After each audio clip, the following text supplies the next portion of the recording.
యేసు ప్రభు శిలువ మీద యూదుల రాజైన నజరేయుడని యేసు అని పిలాతు పై విలాసం వ్రాయించి పెట్టించాడు. అది హీబ్రూ, గ్రీక్, రోమన్ అంటే లాటిన్ భాషల్లో వ్రాయబడింది. యూదులు దానికి అంగీకరించలేదు. కానీ పిలాతు నేను వ్రాసినదేమో వ్రాశాను అని చెప్పారు. ఇక్కడ పిలాతుకు యేసుప్రభువులో ఏ తప్పు కనపడలేదు. అందుకే ఆయన అలా వ్రాయించాడు. ప్రపంచంలో స్పిరిచువల్ లాంగ్వేజ్, జూయిష్ లాంగ్వేజ్ ప్రపంచంలో మహా గొప్ప మార్పు తీసుకొచ్చింది. యూదులు వ్రాసిన గ్రంథాలు బైబిల్ 2807 భాషల్లో తర్జుమా చేయబడింది.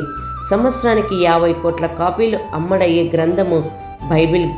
ప్రపంచానికి సూపర్ పవర్ దేశం రోమ్.